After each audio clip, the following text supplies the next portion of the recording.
गांधीनगर में आज आवेदक द्वारा एक रिपोर्ट दर्ज कराई गई है रात्रि में कि नर्मदापुरम निवासी एक उसका मित्र था अब्बू यादव, जिससे उसके कई वर्षों से करीब 8-10 साल से जान पहचान हुई थी और वो कुछ संभवतः जादू टोने जैसा भी करता था। तो इस प्रकार मुझे वशीभूत कर लेता था, फिर जोर जबरदस्ती मेरी इच्छा के विरुद्ध मेरे साथ कई बार उसने शारीरिक संबंध बनाए, परंतु इनकी दोस्ती चलती रही। कुछ पैसे भी उसने इसके अकाउंट में डाले। उसके बाद ये उसके कहने पे कि उसने मुझे कहा कि तुम अपना लिंग परिवर्तन करा लो तो हम आपस में शादी कर लेंगे, अपन दोनों साथ में रहेंगे। तो इंदौर में जाके इसने सेक्स चेंज का ऑपरेशन करवाया और अपना सेक्स परिवर्तित करा लिया। ये विगत नवंबर 2024 की बात है। उसके बाद से फिर इनका आपस में मिलना जुलना हुआ है। तो उसके करीबन उसका कहना है कि मुझे 10 दिन तक नर्मदापुरम में अपने घर में उसने बंधक बना के रखा और कई बार मेरे साथ शारीरिक संबंध भी बनाए। और अब वो मेरे पे प्रेशर कर रहा है कि मुझे 10 लाख रुपए दो, नहीं तो मैं तुम्हारी नुकसान पहुंचाऊंगा। इस प्रकार मुझे धमका रहा। इस आशय की शिकायत उसके द्वारा यहाँ पे दर्ज कराई गई थी। चूंकि फरियादी मूलतः रहने वाला वर्तमान में अब्दुल्लागंज का जो आरोपी और घटना स्थल है वो नर्मदापुरम से संबंधित है, तो गांधीनगर में इसके रिपोर्ट करने पर जीरो पे अपराध पंजीबद्ध किया जाकर नर्मदापुरम जिले को भेजा गया है।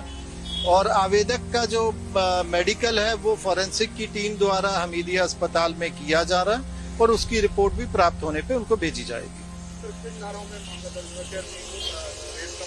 तो चूंकि उसका सेक्स चेंज हुआ है तो उसमें जो रेप की धारा है उसका भी लगाया, एक्सटॉर्शन की भी धाराएं लगी हैं और धमकाने की और पैसा मांगने के इस संबंध में भी तथ्य आने से इन सभी धाराओं का समावेश किया गया। आगामी कार्रवाई चूंकि हमारे यहाँ का घटना स्थल नहीं है तो संबंधित थाने द्वारा की जाएंगी। क्राइम ब्रांच भोपाल और narcotics control bureau of India की भोपाल शाखा के साथ एक एलएसडी ड्रग पकड़ने की कार्रवाई की गई है। इसमें हमें सूचना मिली थी कि जो एलएसडी ड्रग है वो लिफाफे या पार्सल के माध्यम से आ रहा था। ये पार्सल को पकड़ने के लिए हमने विशेष तरह से टीम तैयार की और इसमें डाके के मूवमेंट को ट्रैक किया गया। जब पार्सल रिसीव किया इसके द्वारा, आरोपी के द्वारा, तो क्राइम ब्रांच द्वारा दबिश दी गई। उस दबिश में एलएसडी ड्रग का पार्सल हम लोगों ने जब्त किया गया। एनसीबी की सूचना के हिसाब से इसमें एलएसडी ड्रग था और ये पार्सल के माध्यम से बेची जा रही थी।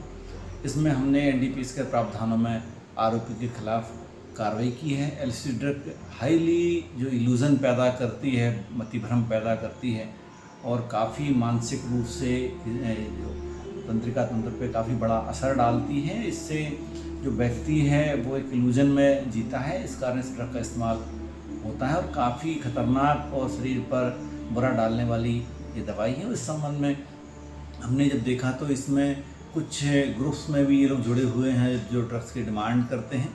हम इस संबंध में और विशेष पड़ताल कर रहे हैं ताकि और जुड़े लोगों के संबंध में पता कर सकें और इस संबंध में और आगे की विवेचना और पड़ताल की कार्रवाई की जा सके।